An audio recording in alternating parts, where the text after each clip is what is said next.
তো ভাই এই পার্টের শুরুতেই আমরা দেখতে পাই মাইট গাই এবং রকলিকে। তো লি, আজকে আমরা একটা চ্যালেঞ্জিং মিশন করতে যাইতেছি, ঠিক আছে? তুমি কি রেডি? ইয়েস সেন্সে, আমি রেডি। আমি সব সময় রেডি থাকি। হা হা হা হা, একটা লেজেন্ডারি ম্যানের মতো কথা কইতাছো। তো চলো। আর তখন আমরা দেখতে পাই যে গাছের উপর থেকে একটা মোটু আর একটা পাতলু মাইট গাই এবং রকলির উপরে নজর রাখতাছিল, কিন্তু ওই মোটুর ওজনে গাছের ডালা ভেঙে যায় আর ওই মোটু সরাসরি পাতলুকে নিয়ে গাছ থেকে পড়ে যায়। আর ভাই মোটু নিচে পড়ে তো পাতলুর অবস্থা খারাপ হয়ে যায়, বেচারা তো চাপটি হয়ে যায়। আর তারপরে আমরা ওদের কাছ থেকে জানতে পারি যে ওরা আসলে হিডেন লিভ ভিলেজের ভিতরে যাইবো আর সেখানে গিয়া হোকাগের অফিস থেকে সিক্রেট নিনজুৎসু চুরি করব। আর এই কাজটা করার জন্য ওরা ছদ্মবেশ ধরে, সেটাও রকলি এবং মাইট গায়ের। এখন তুমি শুধু এইটা কও যে ওদেরকে দেখা কেমন লাগতাছে। আর ওরা নাকি এই ছদ্মবেশ ধরার লাইগা কয়েক মাস ধরে প্রিপারেশন করতেছে। ওদের কাজ হইতাছে লিভ ভিলেজ থেকে সিক্রেট জুৎসু চুরি করে নিয়ে যাইবো, তারপরে নিজের গ্রামের মধ্যে গিয়া হিরো হয়ে যাইবো, যেন গ্রামের সকল মেয়েরা ওদের সাথে বিয়ে করার জন্য পাগল হয়ে যায়। যাই হোক, ওদের নাম হইতাছে মান্ডা এবং পোচন, কিন্তু এখন ওরা হইতাছে মাইট গাই এবং রকলি। যাই হোক, ওরা দুজনে গ্রামের ভিতরে ঢুকে যায়। আর ভাই এই সিনটা দেখো, এইটা দেখার পরে তোমার কি মনে হইতাছে? আর সেখানে থাকা সবাই তো ওদের দিকেই তাকায় রইছে। আর এখানে আসার পরেই তারা এই ভিলেজের সবচেয়ে বড় বিল্ডিং কে খুঁজতে শুরু করে, যেটাই হইব হোকাগে অফিস, মানে বুদ্ধি আছে ওগো। আর ওরা ফাইনালি হোকাগে অফিসকে খুঁজে পেয়ে যায়। কিন্তু ভাই তখনই সেখানে চলে আসে কাকাশি। এই তোমরা কি করতাছো? কিছু না কিছু না কিছু না কিছু না, আমরা তো শুধু এখানে দাঁড়ায় রইছি। আর ওরা দুজনে কাকাশিকে পরিচয় দেয় যে হ্যালো, আমি হইতাছি মাইট গাই আর আমি হইতাছি রকলি। আর এইটা শোনার পরে তো কাকাশি পুরাই অবাক। কাকাশি ওদেরকে বলে যে তোদের দুজনকে দেখা তো মনে হইতাছে না, তোদের স্বাস্থ্য কি ঠিক আছে? তোদেরকে দেখা অন্যরকম লাগতাছে, কিন্তু আমি বুঝতে পারতাছি না কেন। আর তখনই ওরা কাকাশিকে বলে যে ওই যে তোমার পিছনে দেখো একটা বান্দর উঠতাছে। আর কাকাশিও পিছনে ঘুরে, কি আসলেই? আর এই সুযোগে ওরা দুজনে সেখান থেকে পালিয়ে যায়। আর এতটুক দৌড় দিয়ে ওরা দুজনে একেবারে ক্লান্ত হয়ে গেছে। আর ওরা দুজনে তো এখানে নাচানাচি করতে শুরু করে দেয় যে লিভ ভিলেজের নিনজারা তো আমাদেরকে চিনতেই পারতাছে না। আর আমরা দেখতে পাই যে কাকাশি তো ওদের উপরেই নজর রাখছিল। আর কাকাশি এই সবকিছু গিয়ে লেডি সুনারেকে বলে দেয়। তবে এটা শোনার পরে তো হোকাগে আর শিজুনে অবাক। ভাই যদি কোনো নিনজা ভিলেজের ভিতরে ঢুকার চেষ্টা করতো, তাইলে তো তারা ট্রান্সফরমেশন জুৎসুর ব্যবহার কইরাই নিজেদের রূপ পরিবর্তন করতে পারতো। তারা শুধু শুধু ছদ্মবেশ ধরছে কেন? এদের কথা শুনে মনে হইতাছে এরা দুইটা হইতাছে জোকার। কাকাশি বলে যে ওদেরকে দেখা মনে হইতাছে না ওরা কিছু ছিঁড়তে পারবো, কিন্তু তারপরেও শিজুনে বলে ওরা আমাদের ভিলেজের মধ্যে সমস্যা তৈরি করতে পারে। কিন্তু ভাই তখন সুনাডের মাথার মধ্যে চলতাছিল শয়তানি বুদ্ধি যে ওদের মাধ্যমে এখন সুনাডে গেনিনদেরকে ট্রেনিং করাবে। কিন্তু কাকাশি বলে যে এটা কিভাবে হইব? আমাদের গ্রামের মধ্যে এমন গাদা কি আছে যে ওদের ছদ্মবেশ বুঝতে পারতো না? কিন্তু তোমরা সুনারের হাসি দেখাই বুঝতে পারতাছো যে এমন কেউ আছে যে ওদের ছদ্মবেশকে চিনতে পারতো না, আর সেটা হইতাছে কে? আমাদের নারুতো। আর তারপরেই আমরা দেখতে পাই যে নারুতো এদের দুজনের সামনেই ছিল। নারুতো তাদেরকে বলতাছিল যে প্লিজ আমাদেরকে ট্রেনিং করতে সাহায্য করেন, আমাকে ট্রেনিং করতে সাহায্য করেন। এতে ওরা দুজনে একেবারে চিন্তিত হয়ে পড়ে। ভাই এখন আমরা কি করবো? এই ছেলেটা তো মনে হয় এদের দুজনকে খুব ভালোভাবে চিনে, আর এই কারণেই সে আমাদের সাথে ট্রেনিং করতে চাইতাছে, কিন্তু আমরা তো ট্রেনিং এর আগামাতা কিছুই জানি না। আর এই জন্যই যেভাবেই হোক এখন এই বাচ্চাটাকে ওদের পিছন থেকে ছাড়াইতে হইব।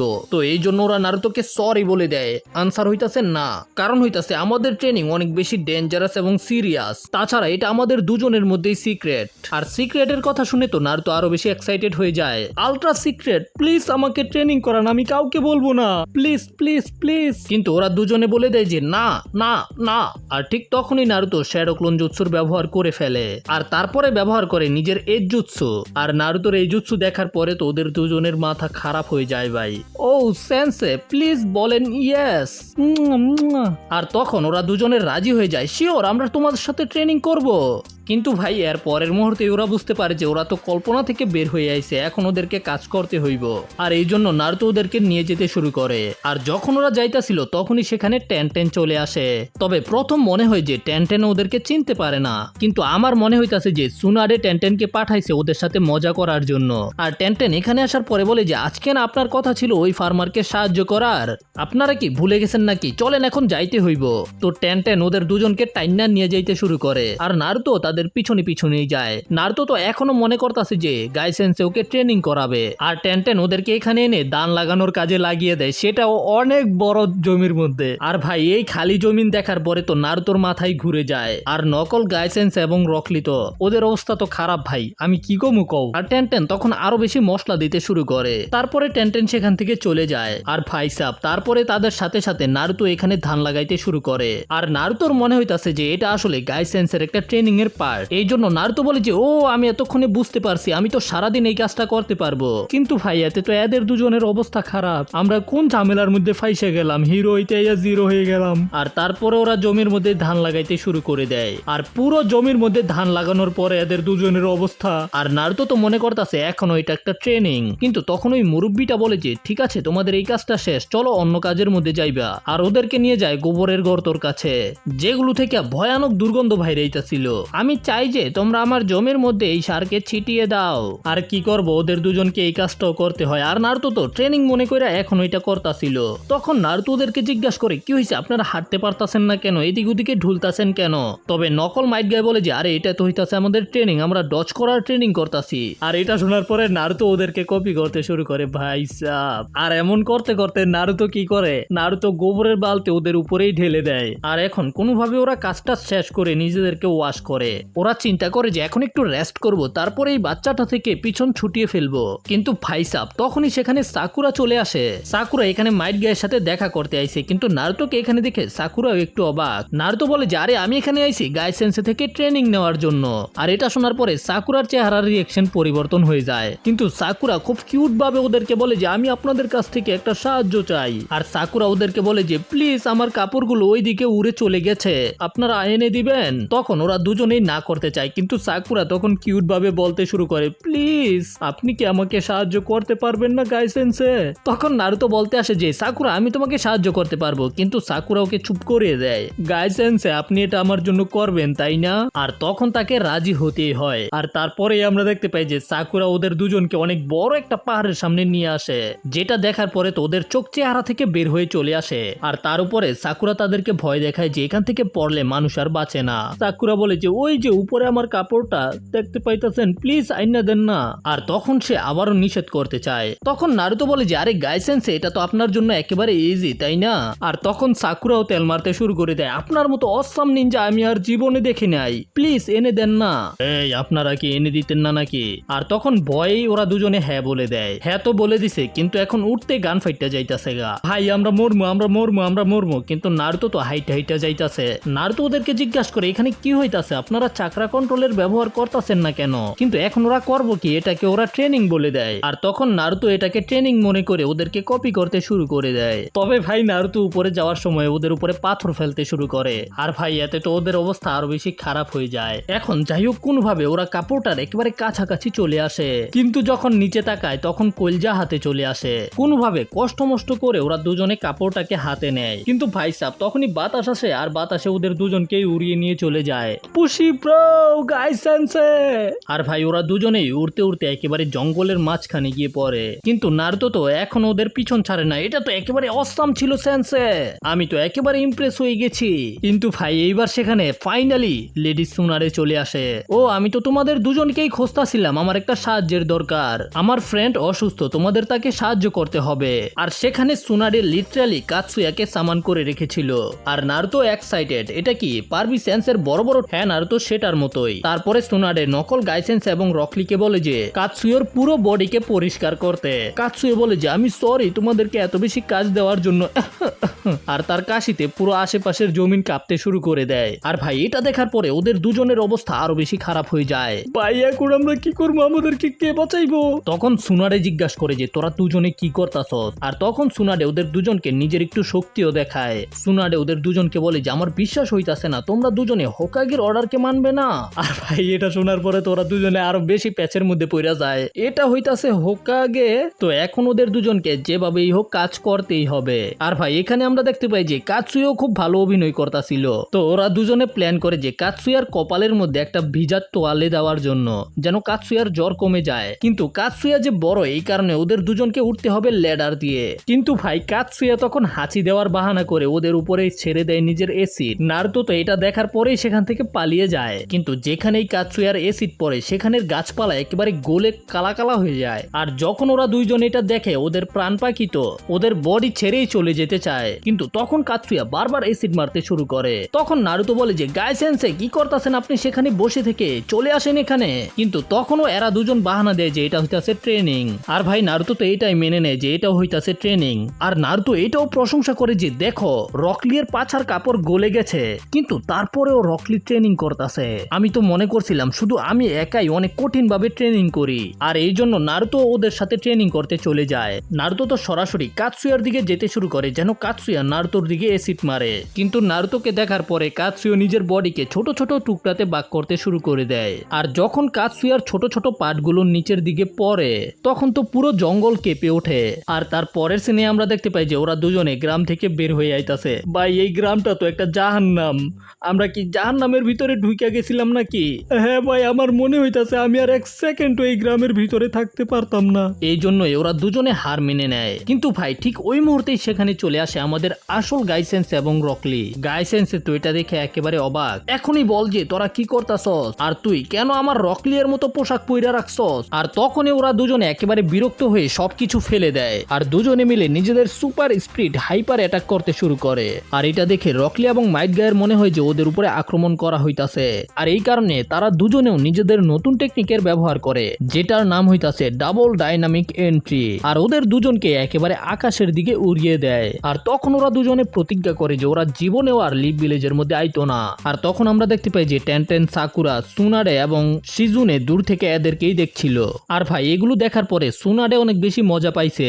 আর শিজুনে তখন সুনাডেকে মনে করায় যে আপনার এখন অফিসের মধ্যে কাজ বাকি আছে, চলেন। Yes ma'am. আর তখন সাকুরা বলে যে আমি চিন্তা করতেছি নারুতোকে আসলেই তাদেরকে গাইসেন্সে মনে করছে নাকি। টেনটেন বলে যে না না, নারুতো এত বড় গাদাও না। আর তখন আমরা দেখতে পাই যে নারুতো আসল গাইসেন্স এবং রকলির কাছে চলে আসে আর ওদের দুজনকেও ট্রেনিং করতে বলে যে এখন আমরা কোন ট্রেনিং করব। তার মানে হইতাছে যে আসলেই নারুতো বুঝতে পারে নাই তারা কে। গাইসেন্সে আর রকলি তো নারুতোর কথা শুনে একেবারেই কনফিউজ। এরপরে আমাদের অন্য একটা গ্রামের সিন দেখানো হয় যেখানে আমরা কিছু লোকেদেরকে দেখতে পাই যারা পালকি নিয়ে যাইতেছিল। আর ওই পালকির ভিতরে আছে একটা বুড়ার কাছে মনে হয় অনেক টাকা আছে রে ভাই। কিন্তু হঠাৎ করে পালকি থেমে যায় আর বুড়া পালকির বাইরে দেখতে পায় চালের উপরে একটা আর্মার পরা লোক দাঁড়িয়ে রয়েছে। সেখানে থাকা সবাই তো অবাক, ভাই এইটা আবার কি? আর ওই আর্মার লোকটা ভাই অনেক বেশি ভয়ানক। সেখানকার গার্ডরা তার উপরে আক্রমণ করে কিন্তু আর্মারটা সেখান থেকে গায়েব হয়ে যায় আর সেটা উড়ে সরাসরি ওই পালকির সামনে চলে আসে আর ওই বুড়ারে ভয় দেখাতে শুরু করে। এটা তুই ছিলি তাই না?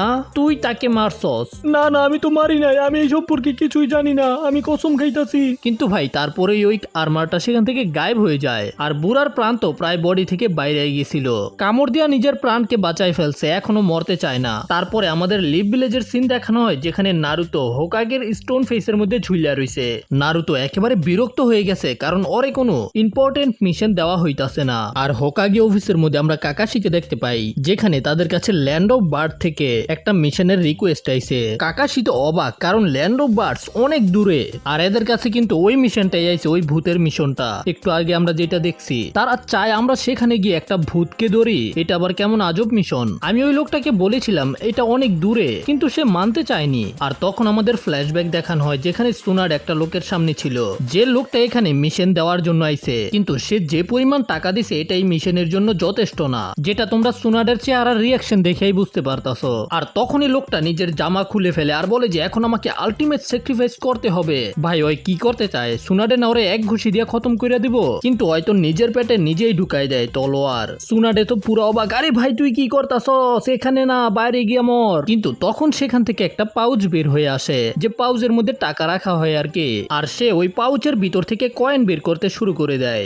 আমার কাছে শুধু এই টাকাগুলোই আছে, আপনাদের এই মিশনটা করতেই হবে। আর সুনাডে তখন এই লোকের এই অবস্থা দেখে মিশন করতে রাজি হয়ে যায়। এখন বর্তমানে সুনাডে বলে যে সমস্যা হইতাছে আমাদের বেশিরভাগ নিনজাই এখন মিশনের মধ্যে আছে, তো আমি এই জন্যই বুঝতে পারতাছি না এই মিশনের মধ্যে আমি কাকে পাঠাবো। আর তখনই আমরা অন্যদিকে দেখতে পাই নারুতো হাঁচি দিতে শুরু করে, তার মানে হইতাছে সুনাডে নারুতোকে এই মিশনের মধ্যে পাঠাইবো। নারুতো এখানে খুব আনন্দ কইরা রামেন খাইতাছে, কিন্তু হঠাৎ করে নারুতো দেখতে পায় যে পিছনে একটা লোক দাঁড়ায় আছে। ওই আঙ্কেল, এই লোকটা কেডায়? আর ওই লোকটা তো বারবার ভিতরে আবার ফিরে যায়। এই জন্য নারুতো বিরক্ত হয়ে বাইরে চলে আসে। আমি কেমনে খামো যদি আপনি আমার দিকে এইভাবে তাকায় থাকেন? পরে তো আমার পেট ব্যথা করবো।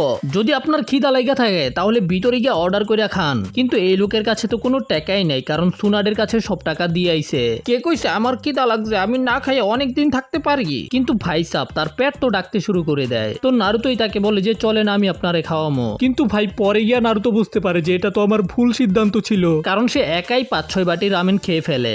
নারুতো তো মনে মনে চিন্তা করে ভাই আস্তে আস্তে আস্তে খা, আমার ফকির করিস না। আর সে খাইতে খাইতে 6 বাটি রামেন খেয়ে ফেলে। ভাই আমার মানিব্যাগের অবস্থা তো খারাপ হয়ে গেছে, তুমি না বলছিলা তোমার খিদা লাগে নাই? তখন লোকটা নারুতোকে সরি বলে। তো তখন নারুতো তাকে জিজ্ঞাসা করে যে তো আপনার সম্পর্কে বলেন, আপনাকে তো আমি এর আগে কখনো লিভ ভিলেজের মধ্যে দেখি নাই। তখন লোকটা নারুতোকে সবকিছু বলে দেয় যে সে ল্যান্ড অফ বার্থ থেকে আইছে এখানে মিশন দেওয়ার জন্য, আর তার সব টাকা সে ওই মিশনের ফি দিতে খরচ করে ফেলেছে। আর এটা শোনার পরে নারুতো সরাসরি হোকাগে অফিসের মধ্যে যায়, আর সুনাডেকে এই কথা শোনাইতে শুরু করে যে একটা গরিবের কাছ থেকে সুনাডে সব টাকা রাখা দিছে। তার সাথে সাথে সুনাডের টেবিলের মধ্যে নিজের হাত দিয়ে আঘাত করে। সুনাডে প্রথমে নারুতোকে সাবধান করে এটা হোকাগে অফিস, এখানে বেয়াদবি করিস না। কিন্তু ভাই সাহেব নারুতো কি কারো কথা শোনে? আর কথা না শোনার কারণে সুনাডের কাছ থেকে একটা ঘুষি খায়, আর এই ঘুষি খাওয়ার কারণে নারুতোর চেহারার মধ্যে দাগ পড়ে যায়, আর তার সাথে সাথে মাথার মধ্যে জ্ঞানও চলে আসে। আর তারপরে সুনাডে নারুতোকেই শাসন করতে শুরু করে যে কে কইছে তোরে যে আমি তার মিশনকে নেই নাই? ও আমি এতক্ষণে বুঝতে পারছি আপনি তার সাথে বেইমানি করেন নাই, আপনি তো নেজির জন্য অপেক্ষা করতেছিলেন। নেজি ফিরাইলে নেজিকে এই মিশনের মধ্যে পাঠাইবেন। সুনাডে তখন নারুতোকে বলে নেজি এখন রকলিয়ের সাথে একটা মিশন করতেছে, এই জন্য এই সময় গিয়ে তুমি টেনটেনকে খুঁজে বের করো আর রেডি থাকো। আর যখন নেজি ফিরে আসবে তখন তোমাদেরকে মিশনের মধ্যে পাঠানো হইব, নেজি ক্যাপ্টেন থাকবো। আচ্ছা আচ্ছা ঠিক আছে, নেজির এই ক্যাপ্টেন দিয়েন আপনি। আর তখন শিজুনে নারুতোকে জিজ্ঞাসা করে তোমার ওই বন্ধু কি তোমাকে মিশনটা সম্পর্কে কিছু বলছে? না, সে তো সম্পূর্ণ সবকিছু খুলে বলে নাই। আর তখন সুনাডে নারুতোকে বলে যে আসলে এই মিশনের মধ্যে ওদেরকে একটা ভূতের সাথে লড়াই করতে হইব। এটা শুনে তো ভাই নারুতো ডুব গিলতে শুরু করে দেয়। কি আপনি কি কইলেন? তারা ওই ভূতকে অভিশপ্ত যোদ্ধা বলে ডাকে, এমন একটা ভূত যেটা সাদা কালারের আর্মার পরে রাতে বের হয়ে আসে। কিন্তু ভাই নারুতো তো এটা শোনার পরে কাঁপতে শুরু করে দিয়েছে। না না কিছু হয় নাই, আমি মনে করছিলাম আপনি ভূতের কথা বলতেছেন। আমি কি সত্যি শুনছি?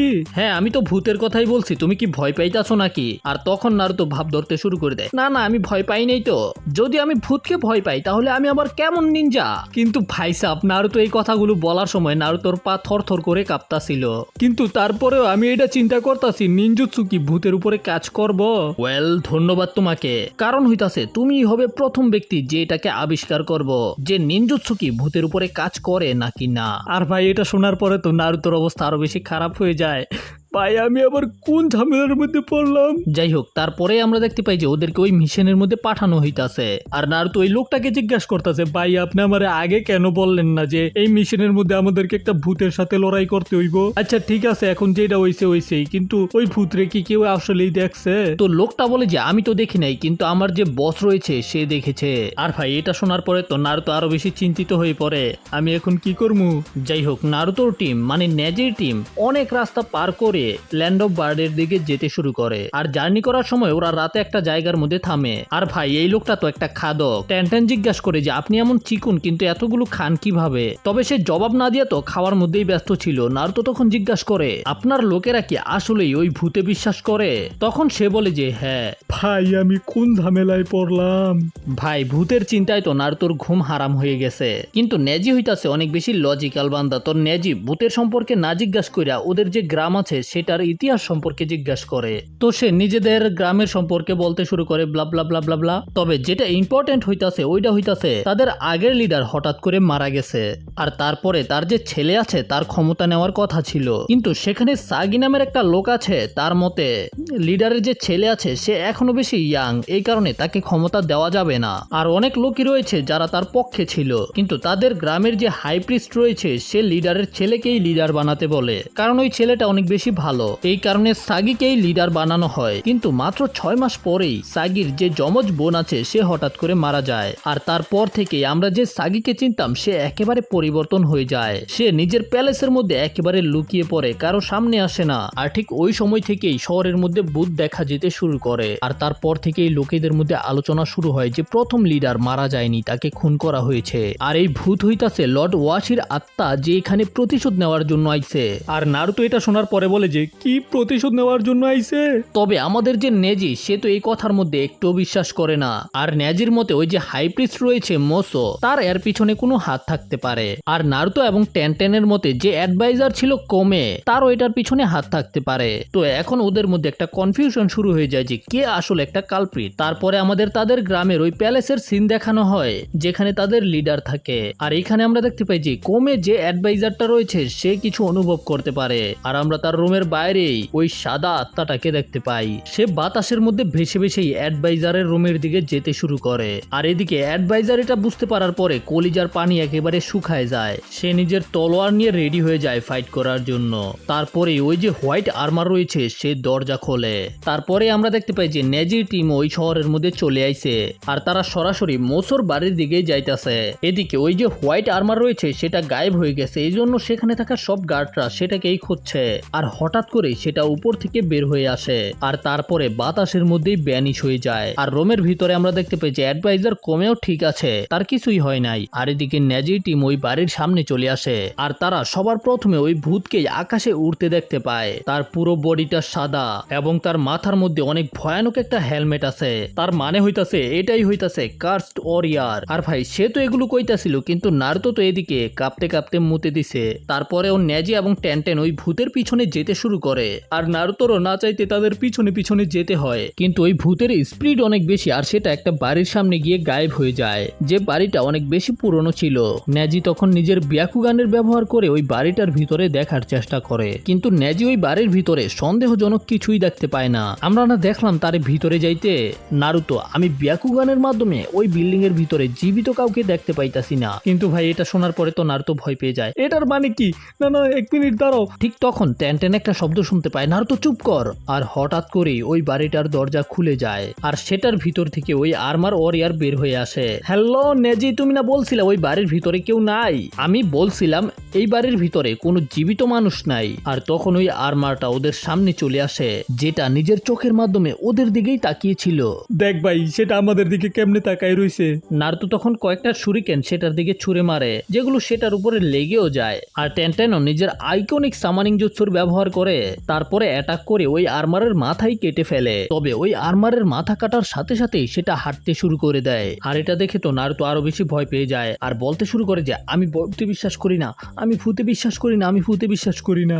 এই জন্য নারুতো নিজের মাল্টি শ্যাডো ক্লোন জুৎসুর ব্যবহার করে আক্রমণ করার জন্য আর কি। তো নারুতো তখন সেটার উপরে নিজের নারুতো উজুমাকি ব্রাঞ্চের ব্যবহার করে আক্রমণ করে, যে আক্রমণে নারুতো সেটার আর্মারকেই ভেঙে ফেলে। কিন্তু ভাই ওই আর্মার ভাঙার পরে হয় অন্য কাহিনী। হ্যাঁ ঠিক আছে, এখন ঠিক আছে, এখন আমাদের দেখতে হইব এই আর্মারের ভিতরে কে আছে। কিন্তু সেখানে যাওয়ার পরে নারুতো দেখতে পাই যে ওই আর্মারের ভিতরে তো আসলে কিছুই নাই। এটা তো খালি, এটা কিভাবে সম্ভব? আর এতে তো ভাই নারুতো ভয় পেয়ে চিল্লাতে শুরু করে দেয়। ভাই এটা তো আসলেই ভূত, আমি কই আইলাম। তো বন্ধুরা এই পার্টটাকে এখানেই শেষ করব। যদি ভিডিও ভালো লেগে থাকে তাহলে লাইক করো, চ্যানেলে নতুন হলে সাবস্ক্রাইব করো। দেখা হবে পরের ভিডিওতে, সে পর্যন্ত টাটা বাই বাই। সকালে ডিউটি নাই রে, বন্ধ।